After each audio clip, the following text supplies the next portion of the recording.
ఏరోఫేజియా అంటే అది గాలి పంప్ చేస్తుంటుంది కదా, కొంచెం గాలి పొట్టలోకి వెళ్ళిపోతుంది. ఈ మాస్క్ ఇలా ధరించడం వల్ల ఇక్కడ కొంచెం ఇరిటేషన్ ఉంటుంది, డ్రైనెస్ ఆఫ్ మౌత్, లిప్స్ అవన్నీ డ్రై అయిపోతాయి.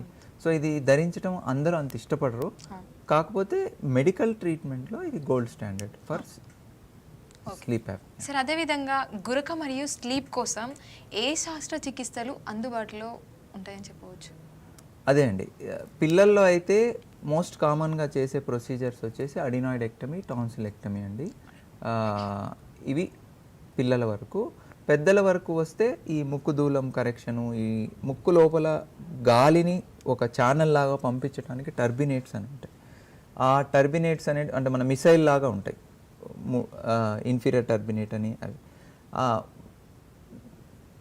ఆ ఇన్ఫీరియర్ టర్బినేట్స్ మరీ పెద్దగా ఉన్నాయనుకోండి, ఎస్పెషలీ అలర్జిక్ పేషెంట్స్లో అవి అడ్డుపడుతుంటాయి గాలి పోవడానికి. వాటిని ష్రింక్ చేయటం కానీ, లేదా ఈ చిన్ననాలుక దగ్గర ఏదైనా అబ్స్ట్రక్షన్ ఉన్నా, లేదా గొంతులో ఏదైనా అబ్స్ట్రక్షన్ ఉన్నా వాటిని తొలగించడం ద్వారా మనము ఎయిర్వేని ఫ్రీ చేస్తే వాళ్ళు డెఫినెట్గా బెటర్ అవుతారండి.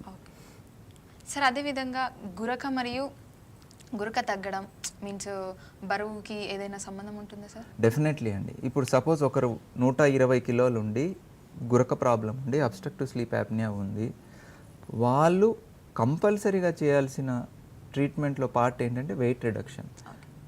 ఈ బాడీ మాస్ ఇండెక్స్ ఇందాక నేను ఏదైతే చెప్పానో weight in KG by height in metre square, అది 40 కన్నా ఎక్కువ ఉందంటే మేము బేరియాట్రిక్ సర్జరీ అడ్వైస్ చేస్తామండి. అలా కాకుండా 35, 34 అలా ఉంది అంటే 120, 130 కిలోలు ఉన్నారు మనిషి, డెఫినెట్గా వెయిట్ రెడ్యూస్ అవుతే గురక అనేది ఖచ్చితంగా తగ్గుతుంది. ఎందుకంటే వాళ్ళకి అబ్డామినల్ ఫ్యాట్ ఉంటుంది, మెడలో ఫ్యాట్ ఉంటుంది.